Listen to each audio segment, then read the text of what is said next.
Salve progressistas, eu sou o Clayson. Nós vamos encerrar o vídeo de hoje com um trecho de uma entrevista do Bolsonaro ao antigo programa CQC, em que ele diz que o bisavô dele era soldado de Hitler, ele faz alguns elogios ao Hitler. É um vídeo que está rodando nas redes sociais e eu quero trazer aqui para você observar no final desse vídeo. Mas antes nós vamos fazer uma reflexão sobre a visita da política, a vice-líder do partido neonazista, a Beatriz von Storch. Beatrix von Storch. O que acontece com essa visita e quais são os pontos que nós precisamos entender sobre a gravidade de situações como essa? A primeira questão é que ela vem aqui e ela começa a então tirar fotos com políticos bolsonaristas e com o próprio Bolsonaro, como você viu aqui na nossa thumbnail, né? Nessa figurinha que abre o vídeo. Por que isso é grave? Por que as questões envolvidas nesse assunto são importantes? E por que o Eduardo Bolsonaro, a Bia Kicis, que também tiraram fotos com essa deputada, foram muito criticados? Especialmente porque o nazismo, ele vê o Brasil como uma aberração. Nós temos falas de neonazistas que, inclusive, atribuem a situação do país, do Brasil, de ser um país não muito desenvolvido, de ter muita pobreza, de todos os problemas que nós temos aqui, pelo fato de nós termos uma miscigenação da nossa raça. Então muitas pessoas utilizam, neonazistas, utilizam o Brasil como um exemplo negativo do que deve acontecer com uma nação.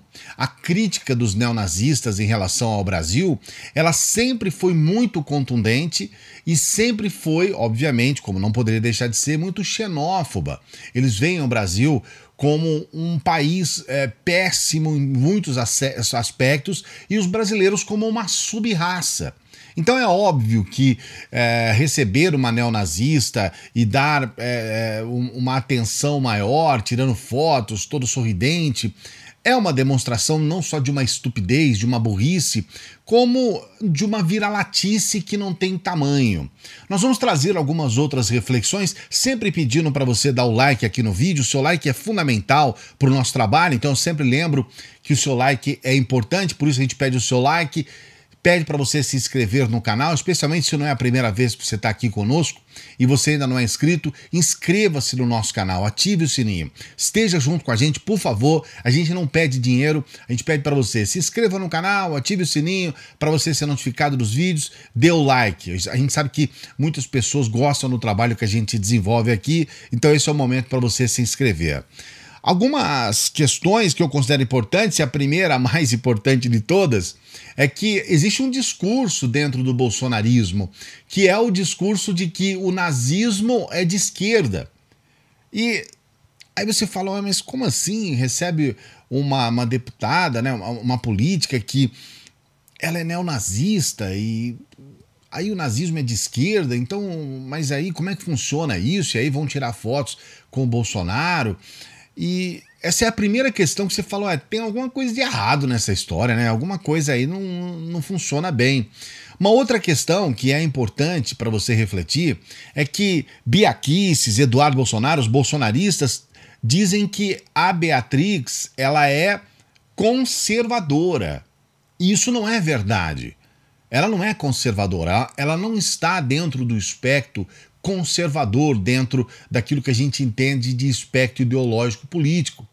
Muitos conservadores até falam que o conservadorismo não é uma ideologia política, mas é. Mas mesmo que não seja, dentro do espectro conservador, a Beatrix está muito longe. Na verdade, o Partido Conservador não é o alternativo à Alemanha, como é o partido da Beatrix. É o partido da Angela Merkel. É ela sim. A Angela Merkel é uma conservadora, tradicional conservadora, que aqui no Brasil é considerada uma política de esquerda. Eles associam a Angela Merkel à esquerda. Ela não tem absolutamente nada de esquerda. Praticamente nada. É claro, ela faz algumas concessões aqui e ali, ela trabalha dentro do espectro político voltado para a diplomacia, então é necessário você fazer algumas concessões, mas ela, o partido dela, o pensamento dela é o pensamento conservador. A Beatrix, ela é extremista, ela é uma pessoa neta, né, de um ministro, o ministro mais longevo de Hitler, e ela só não está dentro de um partido nazista porque é proibido você ter um partido nazista. Não só na Alemanha, como aqui no Brasil e em muitas partes do mundo. Você não pode ter um partido nazista. E isso é explicável de inúmeras formas. Muitas pessoas acreditam que defender o nazismo é uma forma de liberdade de expressão, mas não é. O nazismo, ele não é uma forma, digamos assim, aceitável de ideologia política, porque ele transcende aquilo que se pode considerar algo, pelo menos dentro de uma democracia, aceitável. O nazismo, ele defende a morte das pessoas. Ele defende um grupo de pessoas que tem que ser privilegiados porque eles nasceram em algum lugar específico, porque eles têm uma ascendência específica. Então eles não estão aqui para fazer o jogo democrático. Eles estão aqui para instaurar a morte e o totalitarismo. E é óbvio que esse tipo de pensamento vai contra a democracia. É um pensamento extremista. Mas dentro da democracia, você pode ter, como nós temos na Alemanha e pelo jeito aqui no Brasil, pensamentos chamados neonazistas, que emulam de alguma forma aquilo que é o nazismo, trazendo aí um certo perfume, uma maquiagem. Mas por que é tão grave você ver Bolsonaro ao lado de uma neonazista? Porque isso deixa claro o pensamento e a forma que o Bolsonaro tem de ver a própria democracia e de entender o país. Quando a Beatrix tirou fotos com o Bolsonaro, ela foi criticada lá na Alemanha pelos neonazistas. Porque os neonazistas não concordam com esse comportamento. Como eu disse, para os neonazistas, o Brasil é um país péssimo pelo seu exemplo de miscigenação racial. Eles são contra isso. Eles defendem exatamente o contrário do que aconteceu aqui no Brasil.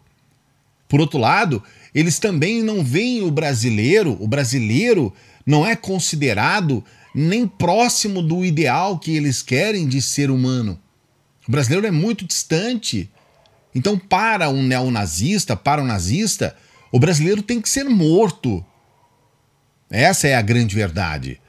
E as declarações da Beatrix, mesmo que elas caminhem para um lado que muitas pessoas aqui podem se identificar, no sentido delas defender a morte de imigrantes, dela ser uma pessoa radicalmente mesmo contra os islâmicos, contra determinadas religiões, mesmo que algumas pessoas aqui concordem com alguns discursos, essas pessoas que estão aqui no Brasil concordando com esses discursos também estão incluídas no discurso de ódio do nazismo. E é uma pena, porque parece que as pessoas não entendem isso. Parece que as pessoas percebem algo que está muito distante de uma realidade. Estão fora da realidade mesmo. É o paralelo, né? É uma realidade paralela, é o Brasil paralelo. E a gente fica aqui trazendo esse alerta para você, porque muitas pessoas parecem não entender o quanto é grave você ter o presidente da República receber uma pessoa extremista de um partido que é malquisto dentro do seu próprio país, dentro da Alemanha e dentro de toda a Europa. A Europa só tem críticas em relação a esse partido da Beatrix e em relação à própria Beatrix. E a Alemanha também. Mas aqui no Brasil a gente vê pessoas recebendo com sorrisos largos, trazendo uma aparência de que é tudo certo, tá tudo legal. Não está. Bolsonaro comete mais um crime contra os brasileiros, contra a esmagadora maioria dos brasileiros.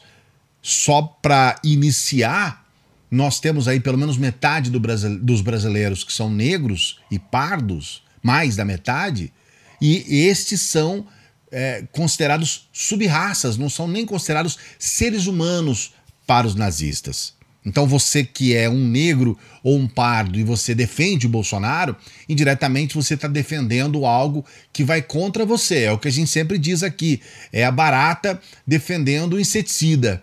E talvez seja também por isso que boa parte dos conservadores brasileiros se afastaram do bolsonarismo. Parte da direita se afastou do bolsonarismo. A direita liberal hoje não está mais com o bolsonarismo. Isso tem justificativa. É porque eles se descolaram do pensamento raiz, do pensamento conservador, do pensamento de direita, que é o tradicional, a tradicional direita brasileira. Inclusive eu tenho um vídeo que eu vou colocar aqui, um dos próximos vídeos aqui do canal, em que eu vou colocar um áudio do Major Olímpio, parte desta direita que se afastou do Bolsonaro, em que ele denuncia os filhos do Bolsonaro e o próprio Bolsonaro. Ele fala muito desgostoso, dizendo inclusive que não queria, né, mais se candidatar a senador. Ele acabou, depois desse áudio, ele acabou contraindo o Covid e falecendo. E é importante até que você acompanhe o nosso trabalho aqui, para que você veja esse vídeo que nós vamos trazer aqui sobre o Major Olímpio, que é um vídeo que traz um pouco essa resposta dessa direita conservadora que se afastou do Bolsonaro e os motivos desse afastamento. É importante você acompanhar esse vídeo também, um dos próximos vídeos que nós vamos trazer aqui no canal. Eu vou trazer esse vídeo aqui para encerrar o nosso vídeo de hoje, esse trecho dessa entrevista, para você entender que esse pensamento do Bolsonaro, ele é bem anterior ao momento em que ele se transformou presidente. E muitas das pessoas que hoje estão assustadas com o Bolsonaro e que se colocam como, nossa, não esperava que era isso, essas pessoas precisam estar mais atentas, porque foram avisadas. Todos nós estávamos aqui para dizer, olha, esse sujeito não pode ocupar a cadeira de presidente, porque ele é um canalha, ele é para dizer pouco, né? Ele é um criminoso, ele é antidemocracia, ele é anti-Brasil. Então eu vou trazer esse trecho aqui, sempre pedindo, dê o seu like, se inscreva no canal, ative o sininho. Nós precisamos de canais progressistas com voz em 2022, exatamente para que nós possamos continuar tentando alertar as pessoas para o perigo que é. Nós temos 4 anos de governo Bolsonaro, seria o caos para o Brasil, muito pior do que nós já estamos vivendo hoje, com esse mais de 500 mil de mortos e com essa situação terrível que nós estamos passando. Veja esse vídeo, se inscreva no canal, dê o joinha, a gente se encontra numa próxima. Entender o que aconteceu naquela época e seu plano de dominar o mundo e de impor a sua raça. Os vencedores em batalhas impõem as suas vontades. E o Hitler queria impor a sua vontade. Lógico, hoje em dia não admitiria. Naquela época era outra história. Tanto é que um homem apenas queria aquilo e todos aderiram, quase todos aderiram na Alemanha. Mas há algo de admirável no Hitler, professor. Profissionalmente, ele foi um grande estrategista. Quando você tem um general aqui no Brasil, em qualquer exército do mundo, aquele general tem que estar pronto para aniquilar um outro país, destruir um outro país, para defender o seu povo. Mas mesmo não o general... O genocídio foi outra história, tá certo? O genocídio é outra história. Sabendo da história da Segunda Guerra Mundial, incluindo toda a morte nos campos de concentração, o Holocausto, aqueles 6 milhões de judeus assassinados, você teria se alistado como militar se fosse da Alemanha naquele contexto? Olha, o meu bisavô foi soldado de Hitler. Ele perdeu um braço, inclusive, na guerra, né? Seu bisavô! Sim. Qual o problema? A minha família são de alemães e italianos. Eu até quando converso com afrodescendentes, né? Quando eu discuto a questão de cota, sou radicalmente contra qualquer tipo de cota. Eu pergunto, eu sou melhor do que você? O cara fala, não. Então por que você é favorável a cotas? Nós somos iguais.